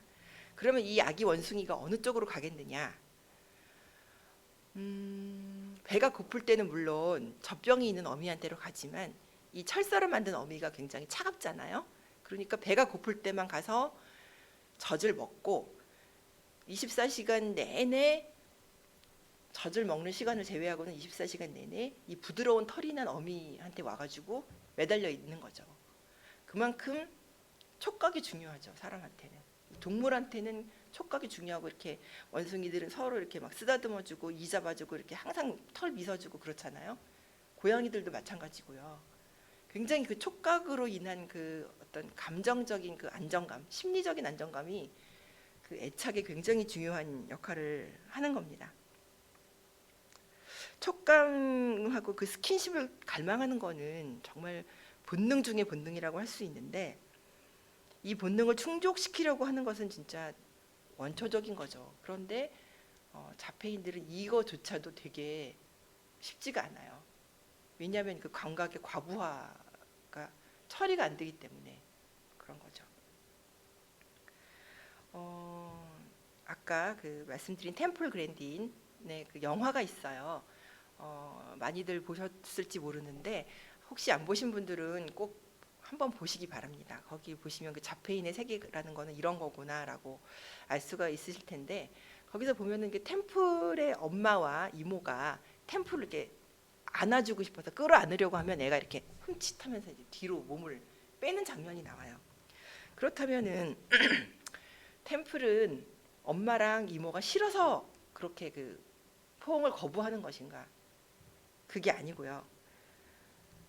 그 나에게 이렇게 덮쳐오는 것 같은 그 감각을 견딜 수가 없어서입니다. 그렇지만 사람인 이상 포옹을 싫어하는 사람이 누가 있겠어요. 그런데 그 압력을 자기가 견딜 수가 없으니까 템플이 생각다 못해서 그 압착 슈트를 발명해요. 그 압착 슈트는 뭐냐면, 그 농장에 가면 소들을 압착하는 슈트가 있습니다. 양 옆을 이렇게 그 기계가 눌러주고 앞뒤를 눌러줍니다. 그러면 소가 이렇게 꼼짝 못하고 이렇게 딱 정지를 하게 되거든요. 그러면 그 슈트 안에 딱 고정되어 있으면 그때 이제 예방 접종을 하는 거예요. 그러면 이제 소가 안 움직이고 무사하게 할 수 있잖아요. 그래서 그거를 이렇게 보고, 아, 저거를 응용하면 되겠다라고 생각해서 자기 자신이 들어갈 수 있는 압착 슈트를 발명을 합니다. 근데 이제 제일 중요한 건 뭐냐면, 그 압착 슈트의 압력을 자기 자신이 조절할 수 있어야 된다는 거예요. 그래서 거기 안에 들어가서 기계가 이렇게 점점점점점 자기를 조여주면은 누가 안아주는 느낌을 받을 수 있잖아요. 그래서 자기 자신이 이렇게 그 안아주는 느낌을 받으면서 그 심리적인 안정감을 느끼고. 근데 그거를 사실 다른 사람들이 봤을 때 굉장히 싫어했어요. 막 교장 선생님도 막 갖다 버려라. 그리고 막 그 안에 그 심리적인 상담하시는 그 선생님도 갖다 버려라 막 그랬고, 엄마한테 막 편지를 쓰죠. 막 이 아이가 갖고 있는 이 기계는 굉장히 불건전합니다 하면서, 그래서 엄마가 또 템플한테 편지를 씁니다. 너 그거 버리면 안 되겠니? 뭐 이런 식으로 그 편지를 쓰는데 이 아이가 그거를 포기를 못하죠. 왜냐하면 굉장히 자기에게 필요한 기계니까. 이런 식의 이제 오해를 받기도 하는데 템플은 그래서 그 압착슈트로서 그 압력을 조절하는 방법을 배운 후에야 고양이를 쓰다듬는 방법을 알았다고 해요. 그러니까 고양이를 전에는 압력을 어느 정도 줘야지 이 고양이가 좋아하고 나한테서 도망가지 않을 수 있는가를 몰랐는데, 이제 그걸로 이제 학습을 한 뒤에야 고양이를 내가 이 정도의 압력으로 얘를 쓰다듬어 줘야지 애가 좋아하는구나 라는 거를 배워서 고양이하고 좀 교감을 할 수가 있게 됐다고 합니다. 그래서 자폐인들은 이런 아주 기본적인 그런 뭐 포옹이라든가 이런 것조차도 하나하나 배울 수밖에 없는 그런 어려움에 처해 있는 거죠. 이게 바로 다 감각계의 혼란과 그 처리에 장애가 있는 사람들의 그런 어려움입니다. 그다음에 이제 자폐인들은 일반 그 자폐가 없는 사람들과 그 사고 패턴이 좀 다른데요. 그 템플 그랜딘의 발언을 참고해서 말하자면은 자폐인들의 그 가장 신비한 점 중에 하나는 그 대부분의 자폐인들이 언어 능력은 굉장히 떨어지는 반면에 공간 지각 능력이 굉장히 뛰어나다는 겁니다. 템플은 자기 사고 체계가 다른 사람하고 다르다는 것을 상상조차 한 적이 없대요. 항상 그런 식으로 생각했으니까. 근데 이제 보통 다른 사람들은 언어적인 패턴으로 사고를 합니다. 그래서 뭐 말을 하면서 생각을 하잖아요. 근데 이 사람들은 그 어떤 약간 사진을 그 자기 그 앨범에서 꺼내듯이 이렇게 꺼내 보면서 생각을 합니다. 그러니까 뭐 추상적인 것들은 잘 와닿지가 않는 거예요. 우정? 그러면 뭐 이게 무슨 얘기지? 그럼 이제 우정과 관련된 그런 그 왜 우정을 묘사하는 사진들, 뭐 친구끼리 뭐 손잡고 있다든가 뭐 이런 식으로 생각을 해내야지 우정에 대한 감이 조금이나마 잡히는 거지, 추상적으로는 전혀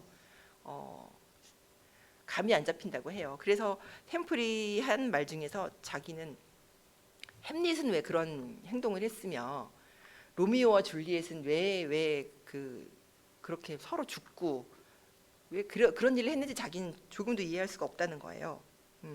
그래서 아마 그런 감정적인 문제도 그런 데서 오는 거겠죠.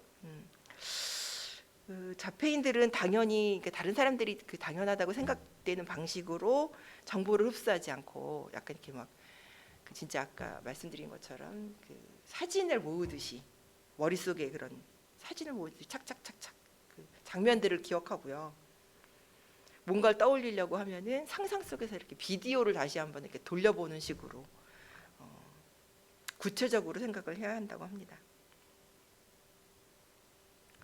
그래서 자폐 아동을 가르치시는 분들은 그래서 이러한 연상적인 사고 패턴을 좀 이해할 필요가 있는데요. 언어가 발달하지 않았기 때문에 단어를 부적절하게 사용하는 경우가 많습니다.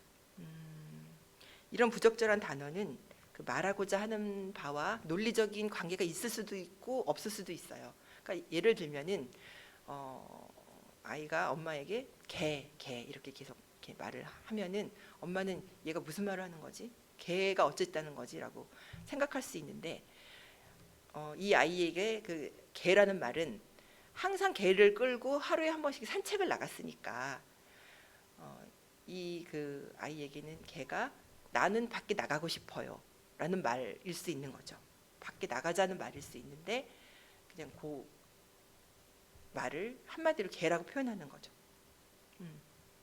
또 이제 그 책에서 본 건데요. 어떤 그 일본인 친구는 식구들끼리 이제 그 스모 경기를 크게 틀어놓고 막 이제 관중들이 함성을 울리고 그런 걸 볼 때마다 스모 막 이랬대요. 근데 그 식구들은 아이가 스모를 좋아하는 줄 알고 스모 이렇게 하는 말을 듣고 그 말을 들을 때마다 스모 경기를 틀어줬다고 하는데 십몇 년이 지나서야 이 아이가 스모 경기에서 들려오는 이 관중들의 함성이 너무 시끄러워서 난 너무 지금 힘들어요.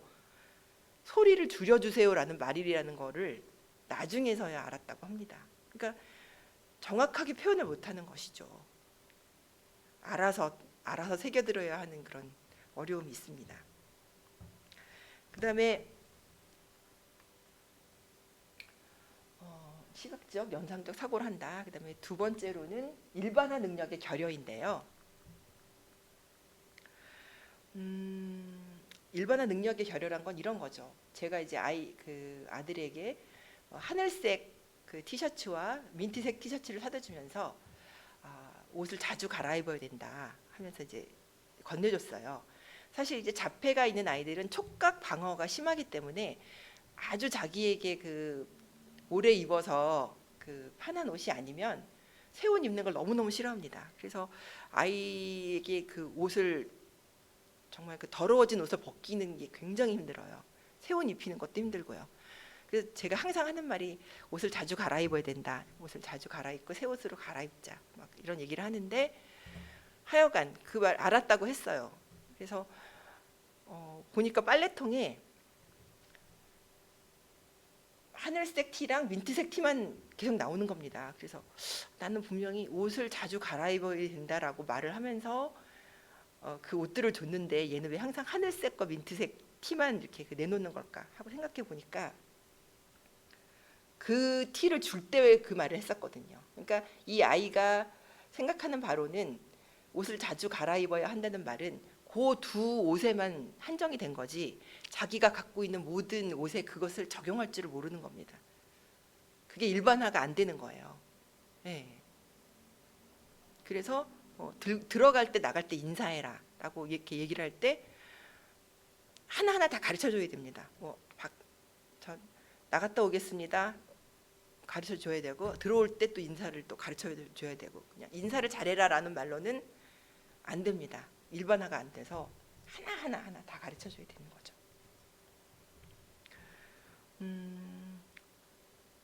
어떤 친구는 세탁기를 세탁을 할 때 그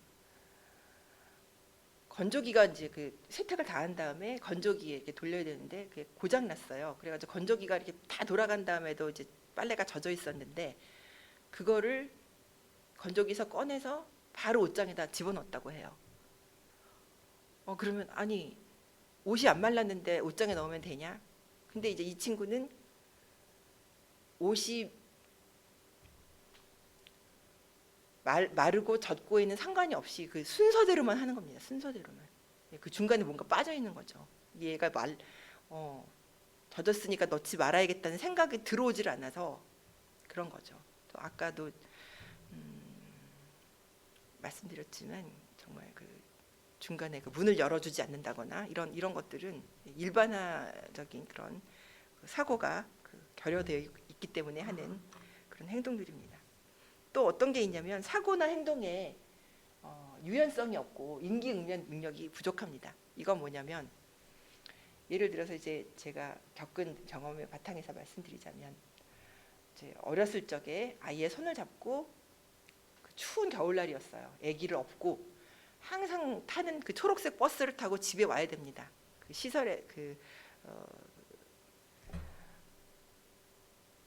조기 교실에서 교육을 받고 이제 집에 가야 되는데 집이 좀 멀었어요. 조기 교실하고 집이 멀어서 버스를 타고 한 1시간은 가야 되는데 늘 타던 그 초록색 버스가 사람이 그 퇴근 시간이라서 너무너무 많더라고요. 그래서 정말 만원 버스인데 도저히 두 아이를 데리고 차를 탈 수가 없어서 야 이건 타지 말고 그 다음에 오는 노선이 비슷하니까 다음에 오는 다른 파란 버스를 타자 이렇게 말을 하고 파란 버스를 탔는데 제 아들이 항상 타는 초록 버스가 아니라 파란 버스를 탔다고 파란 버스 안에서 1시간 내내 막 대굴대굴 구르고 울고 막 소리를 지르고 정말 눈촉을 받았습니다. 엄청난 눈촉을 받았는데 정해진 순서나 루틴을 지키지 않으면 정말 너무너무 큰 불안감을 느끼는 아이들의 특성상 그런 일을 했던 거예요. 그래서 이 아이들에게는 어떤 사회적인 행동이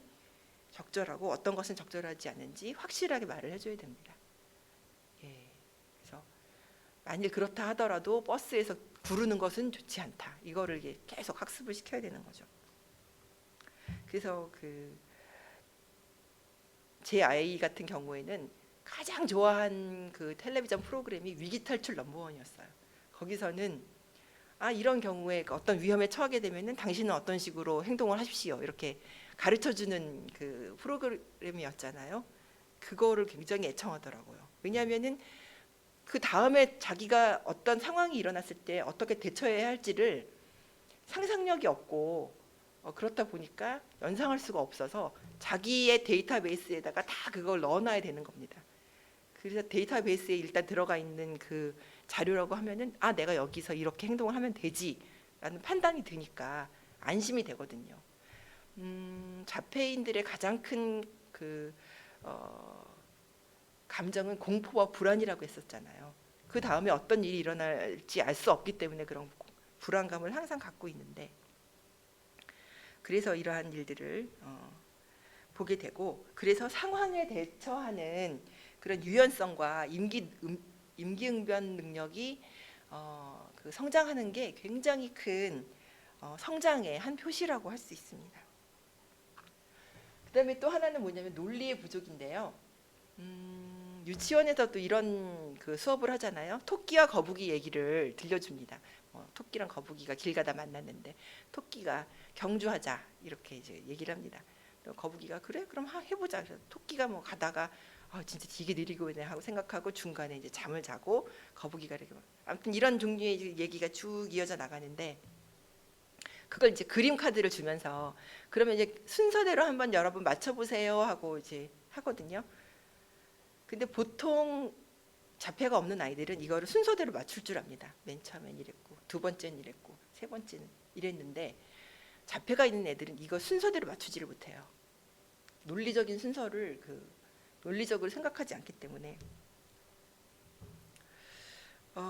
문제 해결을 위한 6가지 원칙이라고 우리가 육하 원칙이라는 거 있잖아요. 누가, 언제, 어디서, 무엇을, 왜, 어떻게. 요 6가지 원칙으로 문제를 해결하면 이렇게 원칙을 적용해가지고 문제를 풀어가야 하는데, 저희 아이를 잘 관찰해 보니까 왜라는 말을 이해를 못해요. 너 왜 그랬니? 왜 이런 행동을 했니라고 물을 때 왜라는 말을 알아듣지를 못하더라고요. 와, 이게 정말 힘든 거구나 싶었습니다. 또 공감 능력의 결여라고 큰 특징 중에 하나라고 말했는데, 마음을 읽지 못합니다. 보통 우리가 사회생활을 하기 위해서는 다른 사람의 얼굴을 읽을 수 있어야 해요. 저 사람이 지금 화를 내고 있다, 기쁘다, 저 사람의 눈치라고 하잖아요. 눈치. 어디서 이제 조사한 결과로는 보통 말의 문맥으로 그 사람의 그런 의중을 파악하는 데는 말은 7%밖에 되지 않고 바디랭귀지라든가 이런 그 외에 비언어적인 게 90%를 넘게 차지한다고 하는데, 그래서 이제 만약 어떤 사람이 딱 회사에 출근했는데 방 분위기가 심상치 않다. 다들 막 얼굴을 이렇게 막 찌푸리고 있거나 그러고 있다. 그러면은 그때 딱 여기서 내가 어떻게 할 것인가를 알아보잖아요. 근데 그거를 알지 못하는 겁니다. 읽을 수가 없으니까. 그리고 말을 할 때도 농담을 알아듣지 못해요. 그냥 문자 그대로만 이렇게 알아듣지, 농담을 알아듣지 못하고 중의법, 비유, 시, 그 안에 어떤 깊은 뜻이 숨겨져 있는 것들을 알지 못합니다.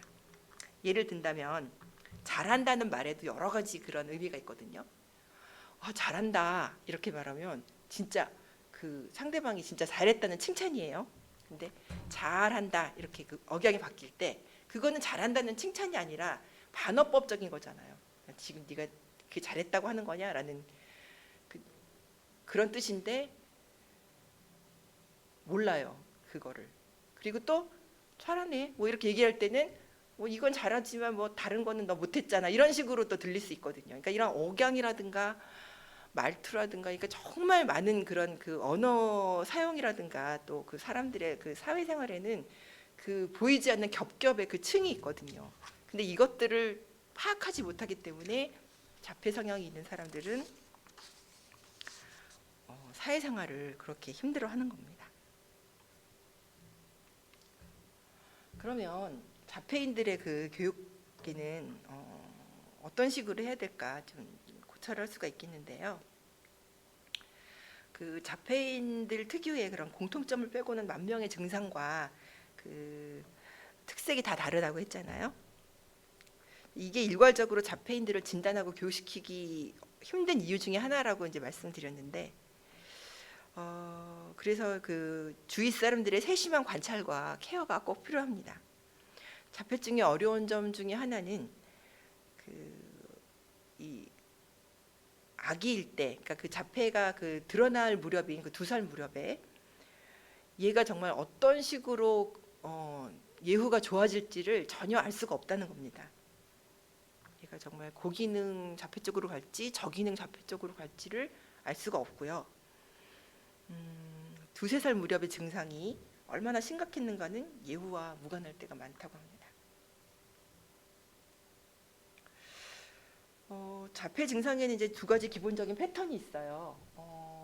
첫 번째는 정말 그 2살 무렵에 그런 자폐 성향의 그런 패턴들이 나타나서 다른 사람하고 말을 하지 않는다거나 혼자 구석에 들어가서 그런다거나 모방놀이를 하지 않는다거나 이런 것들이 보이는 그런 패턴이 있고요. 또 하나는 뭐냐면 1살이나 2살 정도까지는 엄마하고 정말 잘 말도 하고 막 웃기도 하고 이런 다정하던 아이가 어느새 갑자기 말을 잃어버리고 점점 그 끝끝내 말을 잃어버리는 그런 패턴도 있는데요. 이런 거를 이제 이른바 붕괴성 장애라고 합니다. 그러니까 나이가 들수록 점점 더 그 감각계가 혼란스러워지면서 다정했던 아이가 자기 자신을 이렇게 닫아버리고 안으로만 이렇게 들어가 버리는 거죠. 그 아이는 결국은 주변 상황을 인식하지 못하게 되는데요. 아이의 뇌에서 주변 광경과 소리를 처리하지 못하게 되는 것이기 때문에 굉장히 좀 안타까운 케이스죠. 그래서 이렇게 2가지가 있는데, 첫 번째 범주의 아이들은 그래도 그 나이에 그 만 2살 그 무렵에 좋은 선생님과 그런 좋은 환경을 만나서 좋은 교육 프로그램 이런 걸 통해서 증상을 좀 많이 호전시킬 수가 있습니다. 사실 정말 빠르면 빠를수록 좋죠. 이런 그 교육은. 근데 저는 이제 정말 고등학교에 가서야 내 아이에게 자폐 성향이 있어라는 걸 그때서야 겨우 그 인정을 하고, 그때서야 그 조금 특수 교육을 하시는 분들을 봤어요. 그러니까 특수반에 보내시는 분들을 봤는데, 왜냐하면 내 아이가 왜 장애냐, 그걸 인정하기가 싫어가지고 교육을 그때 그 교육 시기를 놓칩니다. 예. 좀 더 발달하면은, 그러니까 좀 더 나이가 들면 다 할 수 있는 건데 좀 애가 늦다고 왜 아이를 갖다가 장애인 취급을 하냐 이런 식으로 생각하시는 분들이 굉장히 많고요. 그래서 그 무렵에 해야 될 교육들을 잘 하지 않아가지고 그 시기를 놓치는 분들이 참 많습니다. 그 스스로를 물어뜯거나 머리를 부딪히는 등의 그런 그 행동을 하시는 분들은 감각 문제가 좀 심각한 분들인데요. 감각이 하도 뒤죽박죽이어서 자기 자신이 자기를 다치게 한다는 사실조차 인식을 못하는 거예요. 근데 이제 이런 분들은 이제 격렬하게 유산소 운동을 하면은 좀 이렇게 감각이 안정이 돼가지고 기능적으로 향상이 될 수 있다고 합니다. 감각 혼란 문제를 겪는 그 아이들은 집중력을 흐트러뜨리는 소리라든가 그 시각의 자극이 없는 방에서 좀 더 소리를 잘 들을 수가 있어요. 그래서 내 말을 좀 더 아이에게 잘 전달할 수 있게 하려면 어떻게 하면 좋은가? 시각적인 자극이, 그러니까 막 벽장식이 요란하지 않은 그런 교실이라든가, 또 뭐 형광등이 없는, 그러니까 형광등에서 왔다 갔다 하는 그런 것들이 다 보이는 아이들도 많아서 아주 조용한 방 안에서 그 엄마나 그 교사하고 이렇게 조용히 얘기할 수 있는 데서 더 말이 잘 들린다고 해요. 그리고 정보 처리가 늦기 때문에 아이에게 맞춰서 천천히 말을 해야 되고, 그리고 감각 혼란을 일으킬 수 있으니까 급작스러운 동작 같은 거를 다 배제를 하고 그런 식으로 교육을 해야 됩니다. 이렇게 굉장히 절박한 심정으로 아이들을 막 하루에 막 8시간, 10시간씩 끌고 다니면서 교육을 시키는 엄마들도 많은데 그렇게까지 하지 않아도 된다고 합니다. 한 하루에 4시간, 5시간 정도, 그러니까 일주일에 20시간 정도면 적당하다고 하고요. 집이나 학교에서도 일과가 있기 때문에 그런 일과들을 통해서 아이들은 성장을 하거든요. 아이들이 이제 좀 더 나이를 먹게 되면은 사춘기가 찾아오는데 그때 이제 굉장히 그 보통 아이들도 호르몬이 굉장히 이렇게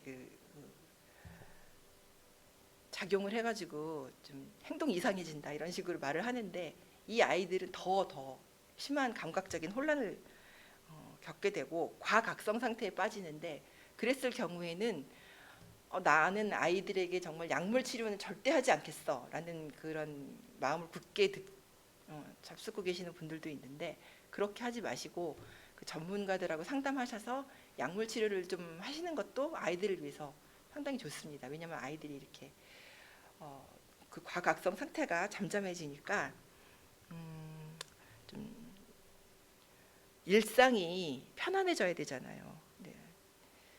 그런 도움을 받는 것이 나쁘지 않다고 봅니다. 가끔 이제 그 텔레비전에서 천재성을 갖고 있는 자폐인들의 삶을 보여주기도 하는데요. 그런 사람은 전체 자폐인의 1%도 되지 않고요. 그 템플 그랜딘처럼 뭐 박사학위를 따고 뭐 교수가 되고 과학자가 되고 이런 사람들은 정말 극소수라고 봐야죠. 특히 이제 IT 업계에 이런 자폐 성향을 가지신 분들이 많은데요. 그런 쪽이기 때문에 자폐가 있어도 살아남을 수 있다는 그런 말이 있습니다. 굉장히 이게 시각적인 특성이 잘 발휘될 수 있는 분야이기 때문에 그래서 자폐 성향을 가진 사람들은 그 이제 특히 고기능 자폐 쪽에서 자기들의 그런 시각 중심적 사고로 이 사회에 이바지할 수 있는 그 재능, 나는 특별하게 다른 사람들을 위해서 이바지할 수 있는 사람이다라는 그런 의미에서 어떤 자폐 장애라는 말을 쓰지 않고 신경 다양성이라는 말을 사용하기도 합니다. 자부심이 어린 그런 단어라고 해야겠죠. 이 아이들은 시각적인 자료를 가지고 그 교육하는 게 효과적일 수밖에 없는데요. 시각적인 그 사고 패턴을 갖고 있으니까 저희 아이 같은 경우에는 어느 날 갑자기 아이가 글을 읽는 거예요. 그래서 저는 엄청 깜짝 놀랐습니다. 글을 배운 적이 없는데 글을 읽어서 깜짝 놀랐는데 그건 이제 누나가 보던 한글 비디오를 보고 어느 순간 이제 다 기억을 한 거죠. 그래서 이제 그 책 등에 있는 그런 뭐 개미라든가 그런 글자를 읽더라고요. 그러니까 그거는 그 자음과 모음이 만났을 때 어떤 식으로 발음하고 조어가 된다 이런 거를 가르쳐주는 그 유아용 학습 비디오 있잖아요. 예, 그런 것들이 글을 읽는데 좀 도움이 되더라고요. 그래서 그런 것들을 활용하시면은 도움이 될 것 같고 또 같은 비디오를 또 수백 번 보는 걸로 유명하죠. 얘네들은 같은 영화, 같은 비디오 뭐 그런 거를 보는데 제가 보니까 뭐 어떤 디즈니 영화만 보는 그런 친구도 있더라고요. 그런 다큐멘터리를 찍은 친구도 봤는데 사실 그 안에 있는 그 장면과 대사들을 기억함으로써 꺼내는 거죠. 이 상황에서는 이런 대사, 그러니까 말을 하는 것 같지가 않고 대사를 꺼내서 거기서 이렇게 적용을 해가지고 위험하다 위험해 이랬을 때 자기가 말을 하는 게 아니라 거기서 이렇게 자료를 꺼내가지고 읊듯이 말을 해요. 그러니까 이제 맨날 같은 영화만 넌 또 그거 또 보냐라고 이제 나무라지 마시고 아이가 그걸로 언어를 학습하고 있다 이렇게 생각하시면 될 것 같습니다. 옛날에는 이제 그 백과사전을 보고 학습을 했지만 요즘은 인터넷이라든가 이런 게 발달했으니까 얼마나 좋겠어요. 예, 인터넷의 발달은 정말 그 자폐인들의 그 말에 의하면 정말 우리를 위해서 굉장히 최적의 미디어다 이렇게 말을 하거든요. 정말 끝없이 한없이 그 시각적인 자료를 제공할 수 있으니까 얼마나 좋습니까? 그리고 굳이 사회작용을 면대면으로 하지 않고 다른 사람과 댓글로 말할 수 있잖아요. 이것도 되게 이 사람들에게는 유리한 상황인 거죠. 그래서 그 사진과 동영상 뭐 이렇게 시각적 자료를 이용한 앱들 같은 거를 사용해서 아이들을 교육하시면 좋을 것 같고, 또 뭐 자녀들에게 내비게이션 앱을 활용하는 법을 알려준다든가 이러면 좋을 것 같고요. 사실 이제 이 아이들이 그 시를 쓴다거나 소설을 쓴다거나 법조인이 된다거나 철학자가 될 수는 없어요. 언어적으로 사고하지 못하기 때문에 그런 아이가 될 수는 없지만, 눈으로 보고 하는 일은 다른 비장애인들과 다름없이 할 수 있습니다. 이제 저희 아이는 매년 6월에 항상 서울랜드에 한 번씩 꼭 갑니다. 1년에 연례 행사예요. 그 일상적인 그 패턴이 있다고 했잖아요. 1년에 연례 행사가 있어요. 5월 달에는 서울랜드에 가고, 6월 달에는 롯데월드에 가고, 7월 달에는 어디 가고, 이게 딱딱 정해져 있습니다. 근데 이제 혼자 가야 돼요. 혼자, 엄마 아빠 필요 없다, 혼자서 가야 된다. 그래서 서울랜드에 가는 어느 날이었는데 아침에 딱 일어나서 봤더니 식탁 위에 김밥이 올려져 있더라고요. 그래서 너 이거 네가 쌌냐? 그랬더니 자기가 쌌대요. 그래서 어떻게 알았어? 그랬더니 유튜브를 보면서 배웠다고 하더라고요. 예, 그래서 야, 유튜브 좋은 거네. 예, 그걸 보면서 따라하면은 아이들도 요리를 할 수가 있는 거죠. 시각적으로 학습이 되니까. 몸이나 손으로 하는 기술들을 상당히 많이 배울 수 있는데, 뭐 목공이라든가, 뭐 자수라든가, 또 뭐 요리라든가, 비즈공예, 무선 자동차 조종이라든가, 자전거 같은 것도 뭐 그 자기한테 그런 자기의 감각을 거슬리지 않는 일이면 다 할 수 있어요. 그게 자기를 괴롭히지 않는 일이라고 하면 다 할 수 있고요. 또 뭐 그림을 잘 그리는 친구들도 많잖아요. 네, 악기 연주 뭐 이런 것들도 할 수 있는 친구들도 있고요. 그래서 무엇이든지 한 번씩 전부 우리 아이의 그런 그 재능을 개발할 수 있는 일이라면 다 시도를 해보는 게 좋을 것 같고요. 그래서 이런 친구들을 훈련시켜서 사회생활에 참여할 수 있도록 하는 프로그램이 좀 더 많이 개발되었으면 하는 그런 바람을 한번 가져봅니다. 그리고 아직까지도 이 아이들을 교육시키는 그 비용이 너무 커요. 이 특수교육적은 정말 90% 이상이 사교육입니다.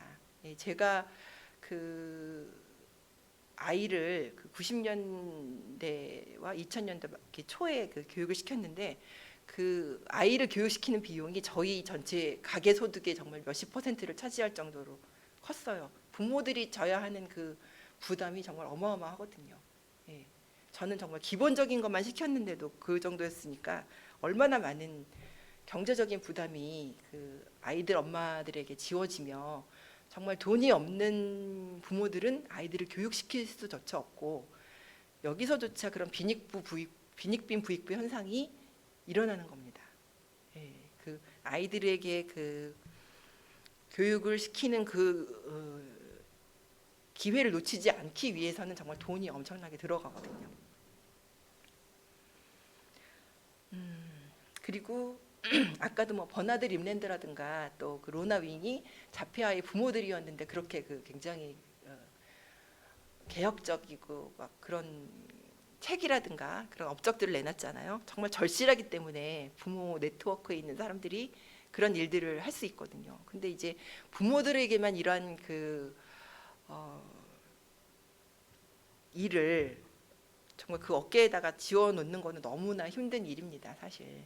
그래서 사회가 그 인지 장애가 있는 사람들에 대한 그런 인식을 좀 많이 좀 넓혀가서 부모들의 그 부담을 많이 덜어줄 수 있다면 굉장히 큰 도움이 될 것 같아요.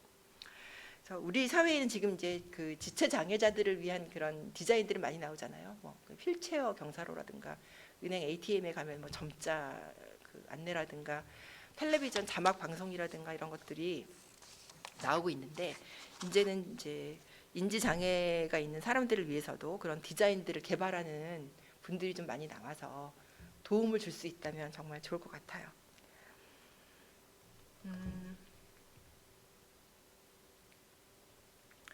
그 템플 그랜딘의 그 등장 이후로 많은 자폐인들이 그 나도 이렇게 스스로가 그 자폐인이라고 이제 그 소개를 하면서 그 숨어있던 곳에서 나오게 됩니다. 이분들은 이렇게 서로 그 자기의 존재를 드러내고 소통하려는 노력을 많이 했어요. 그래서 말을 하고 글을 쓸 수 있어가지고 자폐라는 진단을 받진 않았지만 실은 사회생활이 너무 어렵기 때문에 일상생활을 하지 못했던 많은 사람들이 이제 방에서 나와서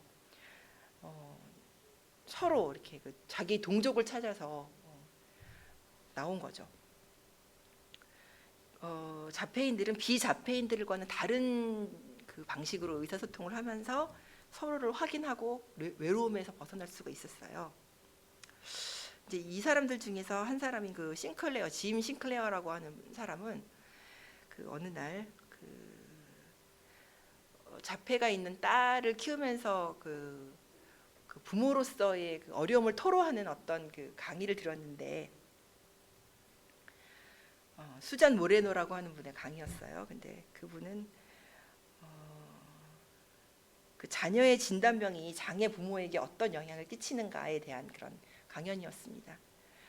이제 그 심리학자인 그 케네스 모제스라는 분의 그 연구를 토대로 그런 강의를 했는데요. 그 모제스는 장애 아동의 부모가 완벽한 아이를 갖지 못했다는 거에 대해서 충분히 슬퍼할 시간을 가져야 된다는 그 개념을 지지하는 사람이었어요.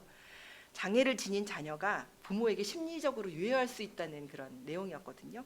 근데 그걸 듣고 있자니 참 굉장히 서운했던 거예요. 그 믿었던 친구한테 배신당한 기분이었다고 해요.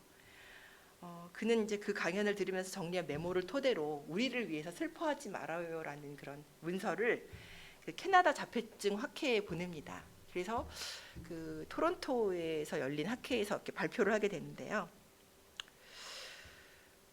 그는 이제 그 부모가 어느 정도 장애를 그 자폐 장애라든가 어쨌든 장애를 가진 그 아이를 보면서 어느 정도 슬퍼하고 비탄에 젖는 것은 이해를 하겠다.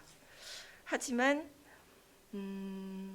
부모가 이렇게 스스로 이상화시킨 그런 아이와 실제로 지금 부모의 사랑과 지지를 받아야 하는 현실의 아이를 분리시키는 일은 정말 꼭 필요한 일이다라고 말했습니다.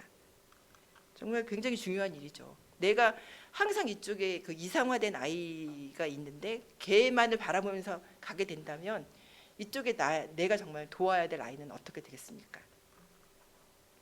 그리고 또한 그 애석한 감정을 너무 오래 갖고 있으면 이 아이도 아는 거죠. 아무리 이제 뭐 얘는 감정을 읽지 못하는 아이라고 생각하고서 그런 그 슬픈 감정을 이렇게 함부로 드러내면은 아이도 이제 알죠. 강아지나 고양이도 아는데 그 감정을 부모의 서운해하고 슬퍼하는 그런 감정을 아는 거죠. 그래서 그런 그 아이의 존재 자체가 부적절하다는 메시지를 아이에게 그렇게 대놓고 전하지 말아라. 그런 이야기를 했습니다. 정말 중요한 이야기인 것 같아요. 이 자폐아를 키우는 부모들은 심리적인 보상을 거의 받지 못하기 때문에, 그러니까 아이들이 왜 그런 말 있잖아요. 그 아이들이 3살 이전까지 하던 그런 이쁜 짓으로 그 이후에 모든 그런 그 말썽들을 다 커버한다 이런 말이 있거든요. 예. 아무리 사춘기 때 정말 아이들이 말썽을 부려도 네가 정말 너무너무 예뻤기 때문에 내가 다 용서해 주는 거야 이렇게 말을 하는데, 자폐가 있는 아이들은 어떤 감정적으로 그런 그 감정적인 표현 엄마에게 돌려주지 않아요. 그래서 심리적인 보상을 얻지 못하기 때문에 더욱 힘듭니다. 다른 장애아를 키우는 엄마들보다 정말 더 힘들거든요. 그러니까 내가 웃을 때 아이가 웃고 내가 울 때 아이도 울어야 되는 어떤 그런 그 공동체로 함께 묶이는 그런 감정의 공유가 공동체를 만드는 건데 이게 안 되니까 굉장한 어려움을 겪는데, 그래서 아까 그 수잔 모레노라는 분이 그런 그 슬퍼할 시간을 충분히 가져야 된다라고 강연한 건 충분히 이해가 가는 그런 강연이긴 해요. 아마도 그 자폐아의 부모들은 절반 이상이 우울증을 갖고 있다고 합니다. 그래서 이런 자폐 성향이 있는 아이들은 변화를 극도로 두려워하기 때문에 남한테 맡길 수도 없어요. 다른 분이 와가지고 아이를 케어를 해줄 수가 없는 거예요. 그래서 하루 24시간 365일 정말 10년, 20년 동안 계속 이 아이에게만 매여 있는 부모도 많거든요. 정말 이렇게 감정적으로 황폐화되어 있는 그런 부모들을 지원해주는 그런 프로그램들도 좀 많이들 연구하셔서 내주셨으면 좋겠고요. 여러분 주위에 그 자폐가 있는 아이를 키우는 그런 부모가 계신다면 이제 정말 밥도 많이 사주시고 커피도 종종 사주시는데 다만 네가 너무 훌륭해서 이런 아이가 맡겨진 거다 뭐 이런 종류의 말씀은 하지 마시고요. 예. 그리고 이 자폐아들을 키우는 부모의 스트레스는 정말 거의 전장터에 나가서 정말 총 쏘는 그런 병사들의 스트레스만큼이나 지독하다고 합니다. 하지만 그만큼 반대편에 역설적으로 본다면 아이가 아주 사소한 성취를 할 때마다 굉장히 기쁨을 크게 느낍니다. 저도 솔직히 말씀드려서 제 아이가 한 10살 무렵에는 제가 정말 사람이 될까 하는 생각을 하루에도 수십 번 했어요. 아마도 그런 생각을 하는 분들이 많을 겁니다. 하지만 이게 발달 지연의 한 장애의 한 부분이기 때문에 발달이 굉장히 느리게 될 뿐이지 아이들도 언젠가는 점점점 큽니다. 예. 그래서 너무 아이의 그런 심각한 상태에 대해서 너무나 낙심하지 마시고 아이들이 굉장히 점점 잘한다. 하지만 굉장히 길게 걸릴 테니까 성장기를 굉장히 길게 잡으시고 평생 잘한다고 생각하시면 될 것 같습니다. 맨 처음에는 아이의 말이나 반응이나 행동을 이해할 수가 없고 아이가 식구들과 감정을 공유하지 않으니까 너무 힘들었는데 이제는 한 20년 넘어갔으니까 아이가 지금 뭘 하면 좋아하고 행복하는지 다 알고 하니까 훨씬 덜 힘들어졌고요. 또 아직도 견고한 루틴, 일상생활이라든가 이런 걸 깨는 건 굉장히 어려워하지만 경험치가 쌓이면서 루틴을 깨는 그게 좀 덜 힘들어졌습니다. 어릴 때보다 새로운 것에 도전하는 거를 덜 힘들어해요. 옛날에는 이게 좀 도전을 새로 해보자 이러면 막 분노 발작 이런 거를 일으키고 막 거의 방 안에 있는 집기들을 다 부술 듯이 이렇게 했는데 요즘은 막 싫어 이렇게 하다가도 한 1시간 있으면은 자기가 저절로 방에서 나와서 내일 만일 부대찌개를 먹어야 되는 날인데 뭔가 행사가 생겨가지고 내일 부대찌개 먹지 말고 할아버지 생신날 가서 생신 음식을 먹자 이런 식으로 얘기할 때 막 안 해 이러다가도 요즘은 그러면 부대찌개는 내일 모레 먹을까요? 이런 식으로 양보를 하는 거예요. 이게 저는 굉장한 성장이라고 생각하거든요. 그건 아마 엄마 아빠 식구들에 대한 신뢰 지수가 커져서일 것이고 내가 이렇게 조금씩 장애물과 루틴을 깼을 때 나에게 해로운 일이 오지 않았다는 거를 경험이 쌓인 거죠. 그래서 그런 감정과 경험과 그런 것들이 쌓이기 때문에 그런 어려움을 조금씩 더 잘 넘을 수 있을 것이고 한번 시도하는 것까지가 너무 어렵지만 일단 성공하고 나면은 아이의 그릇이 조금씩 커지는 거예요. 거기서 오는 그런 보람과 희열감과 자신감이 많이 쌓였을 때 좀 더 쉽게 장애물을 넘을 수 있는 다음 도전의 원동력이 되어주는 거죠. 그래서 변화에 대한 극도의 저항이 이 자폐아들 또 자폐인들의 특성이긴 하지만 영원히 변화를 하지 않고 살 수는 없잖아요. 우리는 항상 변화의 한가운데 있기 때문에 정말 늘 고인물 속에서 방 안에서만 살 수는 없거든요. 얘는 너무 바깥에 나가는 걸 싫어하니까 뭐 집 안에만 있는 게 좋을 것 같다 뭐 이런 식으로 키울 수는 없거든요. 밖에도 나가야 되고 그것이 힘들지만 이렇게 잘하는 것이니까. 예. 그래서 부모와 교사 또 양육자들이 낙담하지 않고 너무 비탄에만 빠져 있지 말라고 싱클레어가 말했지요. 그래서 낙담하지 않고 같이 아이와 허들을 넘어준다면 조금 오래 걸리긴 하지만 그 전생에 걸쳐서 아이가 자라는 모습을 눈으로 보실 수 있을 것입니다. 네. 건너뛰었는데 양육자들을 위한 지원. 이 말로 맺어보겠습니다. 아내를 모자로 착각한 남자라는 유명한 그 신경과 그 전문의로서 그 글을 쓰신 올리버 섹스 박사가 하신 말씀인데요. 자폐증 환자는 저마다 다 다르다. 즉 자폐증의 정확한 형태나 양상은 사람마다 다 다르게 나타난다.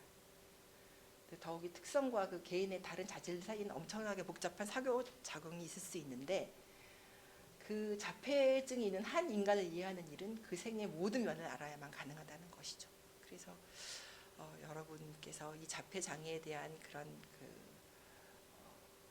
강의를 들으시고 그것을 참조하셔서 근처에 있는 그런 자폐 성향을 가지신 분들이라든가 그런 가족들을 이해하시고 함께 돕는 일을 해나가신다면은 스트레스를 극심하게 받는 그 자폐인 당사자와 가족들에게 많은 도움이 되실 수 있지 않을까 하고 생각합니다. 감사합니다.